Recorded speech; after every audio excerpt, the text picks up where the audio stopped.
Hi, welcome to the e-learning lectures. Okay, we will be continuing on the beta valuation model. Alright, beta valuation model. Now we introduced this because there is a challenge in the DDM. Alright. Now remember, if you remember, the DDM is like dividend at year 1 and you discount it.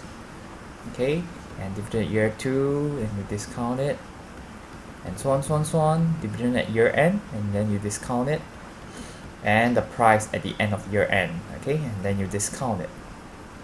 Now the question is, what value of K should you use? Alright, this value of K is, in other words, the discount rate, right, or the required rate of return of the stock, which is the rate of return that you require from this stock. Alright, often we get this value from questions. Okay, now one way to calculate the discount rate is to use the beta valuation model. Alright, the beta. Now what is beta? Beta is a measure, alright, of the variability of return on the stock for 1% change in the return of the whole market. Now, in other words, right, let me give you some examples. Okay, now say if a stock, okay, it has a beta of 1. Okay, now this means it would move exactly in the same quantity and direction as the market. Okay, because the market as a whole, the equity market as a whole, right, it has a beta of 1. Okay, so if we say that a stock, it has beta of 1, it will move exactly the same direction, same quantity as the market. Now if we say a stock has a beta that is more than 1, which means is for any, let's say the market increases by 1%, okay, now this stock would increase by more than 1%. Okay, it will increase by more than 1%. Now correspondingly, if the market decreases by 1%, the stock will also decrease by more than 1%. So a stock that has beta of more than 1, okay, is viewed as riskier than the market, since you stand to gain a more potential gain, and also you take on more risks. Alright, so correspondingly, if you have a beta that is less than 1, okay, if you have a beta less than 1, okay, if the market moves more than up by 1%, your stock moves up by less than 1%. Okay, and if the market goes down by 1%, your stock goes down by, again, less than 1%. So with a beta of less than 1, okay, this stock is seen as less risky than the market.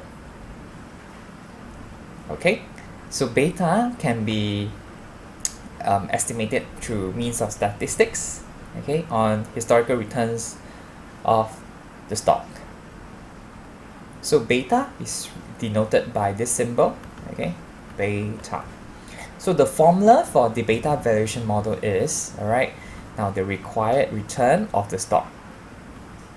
Okay, remember the K from how we discount our dividends. Required return will be equals to the risk-free rate. Okay, RF stands for the risk-free rate, plus the beta. Okay, remember beta is the correlation between the stock and the market. Okay, beta times the return on the market minus the risk-free rate. Okay, so again, this is the risk-free rate, and this portion here where you have the beta over here, okay, you multiply this by so this is actually called a risk premium. So what this entire formula represents, means, is actually, now we know that there is always a risk-free rate in any given security, and this risk-free rate comes with absolutely no risk. In other words, your money is like guaranteed, your capital is guaranteed. Now for stock, okay, this is not the case, right? For a stock, it will definitely has higher risk than a risk-free rate security. So to compensate for this additional risk, right, we have to add the risk premium portion. All right, so you see this is the risk-free rate, and the additional risk that the stock has is represented by the risk premium over here. All right, and how do we calculate the risk premium? Right, it's based on beta times the market return minus the risk-free rate over here. So you can imagine that if we have a beta of 1, okay, just now we mentioned that if beta is 1, that means the stock moves exactly in the same as the market. So if beta is 1, okay, what we have is just actually the risk-free rate equals to risk rate plus, since beta is 1, it will just be our market return minus the risk-free rate, and if we cancel this off. Okay, so if beta is 1, required return is just the return on the market. Now, if the risk-free rate, if the beta, okay, is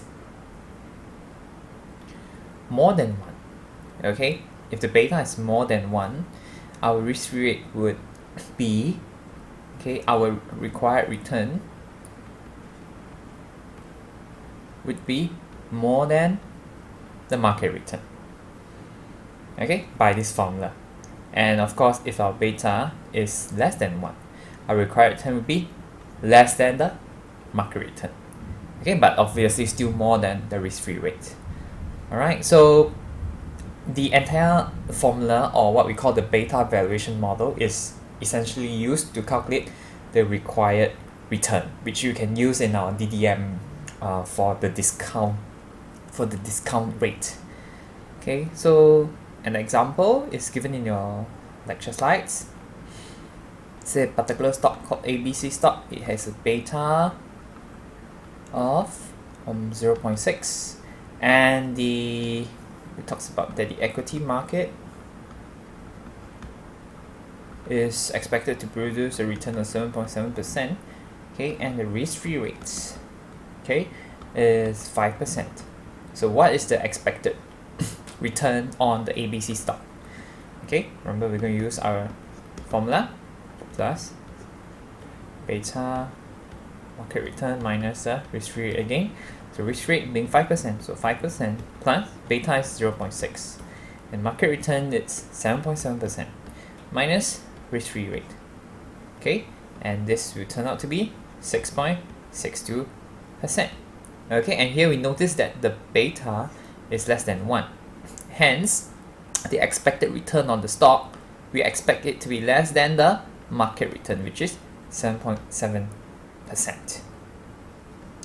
Okay, so basically, high beta means that a stock is high risk, but which has also potential for high returns, and a lower beta means that the stock has a lower risk and hence also lower potential for low returns. All right, we can make use of the stock screener in Google Finance to help us look at stocks, to screen stocks based on beta.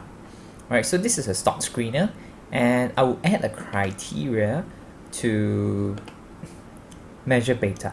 So add a criteria under stock matrix, click on beta, and you say that the measure of a fund or the stock's risk in relation to the market.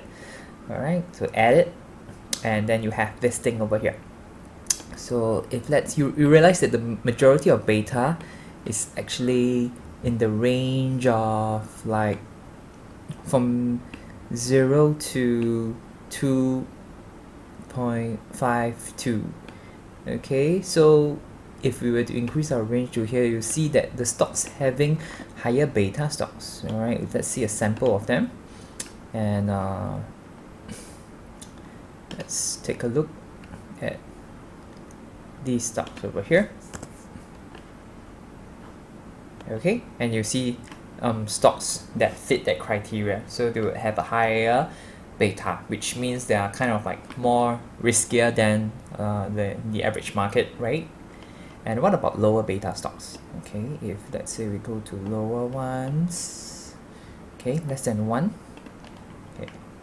Okay. So we have companies like 3M, and the rest. So you can take a explore it on your own, right? To look at which are the safer stocks to buy based on beta.